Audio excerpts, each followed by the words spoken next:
What's up guys, Rude here.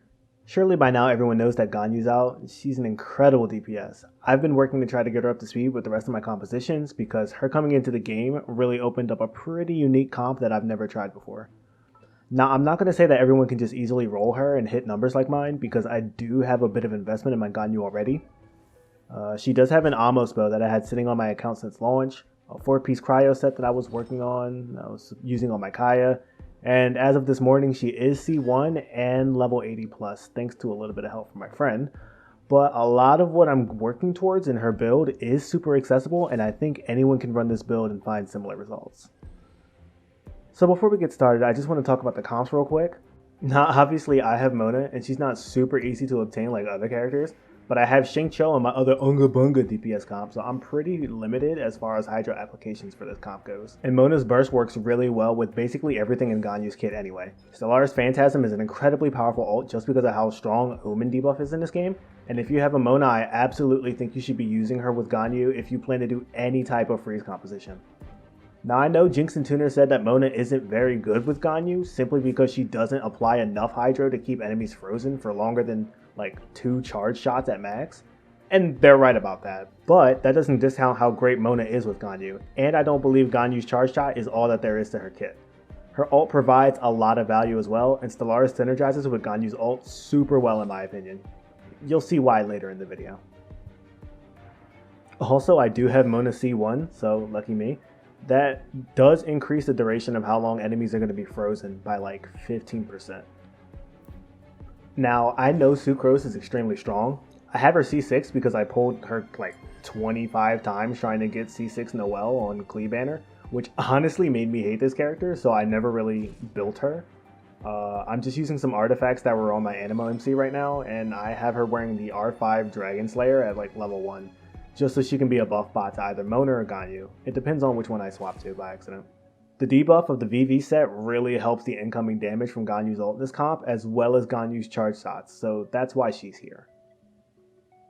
Now, I know Diona is probably going to be a better option for this comp, but honestly, I was just so excited when I pulled Chi-Chi that I trashed all of Diona's artifacts for Chi-Chi's, not really realizing that I probably could have just thrown anything on Chi-Chi and made her heal like a fucking Mack truck anyway. Also, Chi-Chi's cuter, so obviously I'm going to run her with the Cocogoat. But the important part is that I needed another cryo unit in the team so I could activate the cryo resonance. And Chi-Chi fills that role, and she's a healer at the same time. Now another reason why this comp specifically is what I run on my Ganyu is because the 4-piece cryo set that I have on her works extremely well with her kit. If you look, you'll see my Ganyu only has 5% crit rate. With this set and in this comp, she literally does not need crit rate whatsoever. The 5% is the amount that comes with the character at base. The cryo set will give her 40% crit rate to frozen targets. Cryo resonance gives her another 15% crit rate to enemies that are affected by cryo. And Ganyu's first ascension talent increases her crit rate by 20% for her shots after you fire the first arrow, which you'll need to do anyway to freeze targets. So at best, she's looking at about 80% crit rate against frozen enemies and 60% crit rate just by existing in this comp. Because of this, I opted to go super heavy into crit damage as much as I could for her. I got lucky in some pieces, but my crit damage isn't necessarily as high as I'd like it. Also, I can't seem to find a crit damage circlet that's in the 4-piece set bonus. So right now, I'm just using a 4-star one. It's got pretty shit stats, but it doesn't matter too much because gear on Ganyu isn't actually all that important for her to output insane numbers. So in operation, she's looking at about 80% crit rate and 220% crit damage, with almost 150% energy recharge, which is going to help her get her ult up pretty quickly. Which is nice in this comp because honestly, you could effectively just use this as a burst swamp comp and just get away with it. She also has about 61.6% cryo damage, which is a huge boost to her damage since everything Ganyu does is cryo except for her auto attacks, which you should not be wasting your time on unless you just want to stare at her ass. Nuts. I don't normally like using D-Luke to be honest, but I just need some other UngaBunga team on the other half that can pump out relatively decent times so that Ganyu's party can carry the second half and still achieve 9 stars without me having to record 40 times. I never run these two teams together like this, but I'm relatively confident that Ganyu's team will carry the second part no matter what time the first team brings me. So with that being said, let's get right into the Abyss run. I'm going to be running Abyss floor 11, trying to 3-star each floor. Keep in mind that Ganyu will be getting a cryo bonus from this floor, but honestly, floor 11 gave me more trouble than floor 12, and it was the last floor that a 9 started. So I'm just going to go ahead and assume that this is probably the hardest content in the game right now.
So there you have it, guys.